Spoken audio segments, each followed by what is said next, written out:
চলুন আসি পরবর্তী খবরে। দুর্বল বাঁশের সাঁকো দিয়ে ঝুঁকির যাতায়াত, বহুবার প্রশাসনকে জানিয়েও তৈরি হয়নি সেতু। ক্ষোভ গ্রামবাসীদের। ধূপগুড়ি মহকুমার দক্ষিণ আলতা গ্রামের বাসিন্দাদের একমাত্র ভরসা ঝুমুর নদীর উপর তৈরি এই বাঁশের সাঁকো। স্কুল পড়ুয়া থেকে শুরু করে প্রতিদিন এই এলাকায় প্রায় 1000 মানুষ এই সাঁকো দিয়েই যাতায়াত করার জন্য গ্রামবাসীরা নিজেরাই চাঁদা তুলে এই সেতুটি নির্মাণ করেছে। জানা গিয়েছে এই দুর্বল সেতু দিয়ে পারাপার করতে গিয়ে এর আগে সেতু থেকে পড়ে গিয়ে দুজনের হাত পা ভেঙেছিল। পরবর্তীতে তাদের মৃত্যু হয় বলেও অভিযোগ। প্রতিনিয়ত প্রাণ রীতিমতো হাতে নিয়েই যাতায়াত করতে হচ্ছে এই গ্রামবাসীদের অভিযোগ, বহুবার প্রশাসনের কাছে জানানো সত্ত্বেও এখনো পর্যন্ত এই এলাকায় সেতু তৈরি করা হয়নি। প্রতিবার ভোটের আগে বিধায়ক থেকে শুরু করে অন্যান্য জনপ্রতিনিধিরা এসে প্রতিশ্রুতি দেয়, কিন্তু সেতু নির্মাণের জন্য কেউ উদ্যোগী হয়নি। বর্ষা এলেই তাদের দুর্ভোগ পোহাতে হয়। গ্রামবাসীদের দীর্ঘদিনের দাবি মেনে কবে হবে ঝুমুর নদীর উপর সেতু, এখন সেটাই দেখার।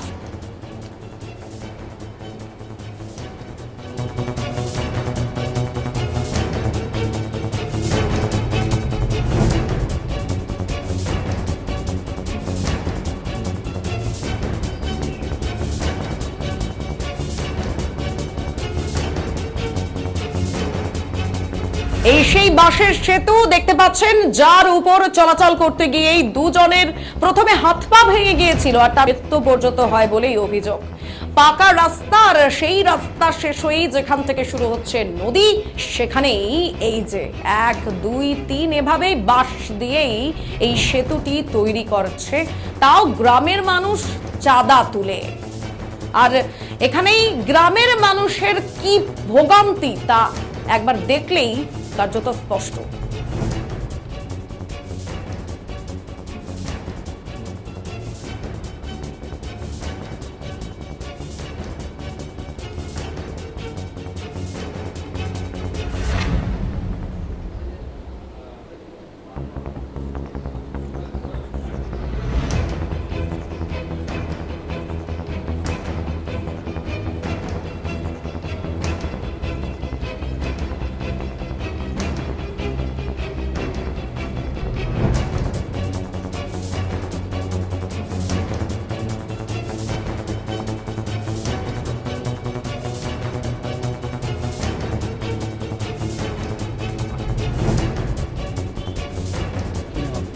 এলতাফ হোসেন। কোন এলাকা? দক্ষিণ আলতা গ্রাম। কি সমস্যা আপনাদের এখানে? এখানে ব্রিজটার সমস্যা আমাদের। এই ব্রিজে আজকে বহুদিন, প্রথমে তো যখন ব্রিজটা শুরু করছে পৌঁছাইতে, তারপরে 2-1 বছর পরে দেওয়ার পরে আর ব্রিজে কিন্তু কোনো কাজ করে না। হ্যাঁ, পঞ্চায়েতের কাছে গেলে বলে কি এরা কোনো স্কিম নাই আমাদের কাছে। আচ্ছা, যখন ওই ইসে হয়েছিল এমএলএ, ওই যে মিতালি, ও বলছে যে আমি যদি মন্ত্রী হই তাহলে আমি আগে 1 নম্বরে তোমার এই ব্রিজটার কাজ করব। কোথায় হইল না। তারপরে নুরজাহান এসে দেখে গেছে। তারপরে এই যে ইদারিং একটা ভোট হইল, ওই যে এমএলএটা হল যে এবার হেরে গেল উপর নির্বাচনে, ও এসে দেখছে যে এখানে হবে, আমি যদি হই, ও হয়ে আবার কতদিন ওর চালাইলো, কোথায় ব্রিজ তো করলো না। এই ব্রিজের উপর দিয়ে যাতায়াত করতে 2 জন লোক পরে কিন্তু মারাই গেল, পা ভাঙিয়া। কত বাড়ি আছে? হ্যাঁ, এই পাশে বাড়ি আছে। যখন তোমাকে বাড়ি যদি দেখাই, একটা হাই স্কুল আছে। হাই স্কুলে ভাই, পাটকি দেওয়া হাই স্কুল, মাদ্রাসা। আচ্ছা, কত লোক যাতায়াত করে ব্রিজ দিয়ে প্রতিদিন? হ্যাঁ, এখানকার লোকের কোনো হিসাব দেওয়া যাবে না। কেন? সব সময়ের জন্য এই ব্রিজ দিয়ে লোক যায়। রাত 12টা অবধি এই ব্রিজের প্রতি লোক যায়। এখন কিভাবে করা যাবে ব্রিজটা, ওইটা তো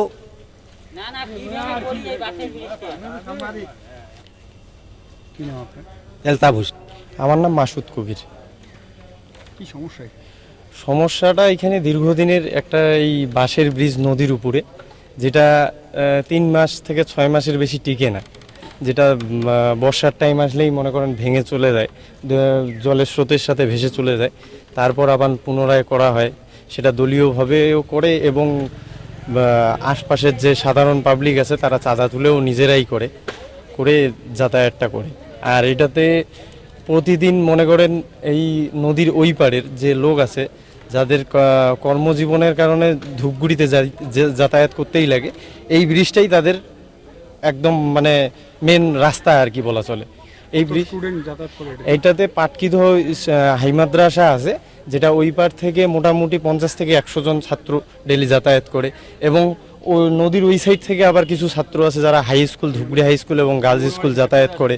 তারপর অঙ্গনারী সেন্টার আছে পাশে, সেইখানে প্রতিদিন ছোট বাচ্চারা এই খিচুড়ি ডিম ওরা আনতে যায়, এবং বন্যার সময় খুব অসুবিধা হয়ে দাঁড়ায়। এই ব্রিজ থাকা সত্ত্বেও পার হয়ে যাওয়া সম্ভব হয় না আর। আমার নাম মাসুদ কবির। আমাদের ব্রিজটা অসুবিধা। কি নাম আপনার? নীলিমা সরকার, কোন এলাকায় বাড়ি আপনার? দক্ষিণ আলতা গ্রাম। এই ব্রিজটা দিয়ে প্রতিদিন যাতায়াত? আমি প্রতিদিন বাচ্চা নিয়ে ব্রিজ নিয়ে পার হই, বাচ্চা স্কুলে যায়, আমার খুব অসুবিধা। আমি ওই যে মাঝখানে ব্রিজ ভাঙকা ছিল, বাচ্চা মানে স্কুলে যাইতে পারে না 1 মাস, মানে চাঁদা টাদা তুলি এই ব্রিজটা মানে দেওয়া হয়েছে, অনেক কষ্ট করি। আপনাদের কি সব কাজ করতে এই পারে আসতে হয়? হ্যাঁ হ্যাঁ, সব কিছু আমাদের হাট বাজার স্কুল অঙ্গনারী সেন্টার সব কিছু করা লাগে এই পারে। আমাদের ওই পাড়েতে মানে খুব অসুবিধা আমাদের। আপনারা পঞ্চায়েতকে জানানোর পরে কোনো কাজ হয়নি? না, কোনো কাজ হয়নি। তাহলে এইভাবে রিস্ক নিয়ে হ্যাঁ, এই রিক্স নিয়ে এইরকম প্রতি বছর আমরা মানে চাঁদা তুলি ব্রিজ দিই, প্রতি বছর। কত ছেলে মেয়ে স্কুলে যায় এই ব্রিজ দিয়ে? এইখানে মানে হাই স্কুলের মানে ওই পাটকিদার হাই স্কুল আছে, মোটামুটি 150 জন বাচ্চা কাচ্চা যায়। আবার নার্সারি স্কুলে যায়, নতুন হাটে ওদিক দিয়ে যায়, স্বর্ণময়ী স্কুলে যায়, এখান থেকে মানে বাচ্চারা বেশি স্কুলে পার হয়। আর আমাদের তো মানে ধূপগুড়ি এই রাস্তা দিয়ে হাঁটা লাগে, ধূপগুড়ি যাওয়া আসা, ডাক্তার ধূপগুড়ি সব। আমাদের ব্রিজটা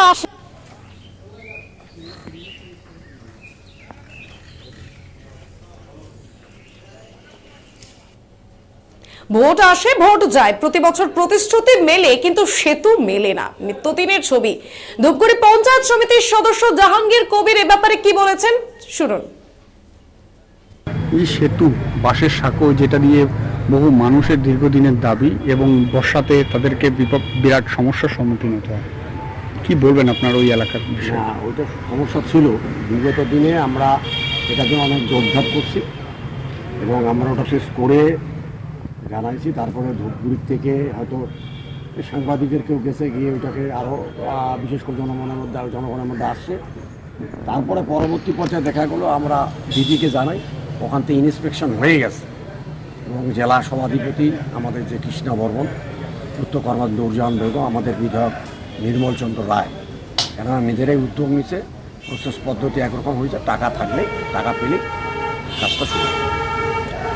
এলাকাবাসীদের তো দীর্ঘদিনের দাবি, এবং এখনো ভরা বর্ষা, এতে সমস্যার সম্মুখীন হচ্ছে। সাময়িক কি কোনো ব্যবস্থা নেওয়া হয়েছে? হ্যাঁ, সাময়িক হচ্ছে, ওই এলাকায় গ্রাম পঞ্চায়েত থেকে বলে কিছু টাকা দেয়, আমরা এলাকার লোকজন কিছু সাহায্য করে বাঁশের সাঁকো করে চলাচল করা হচ্ছে।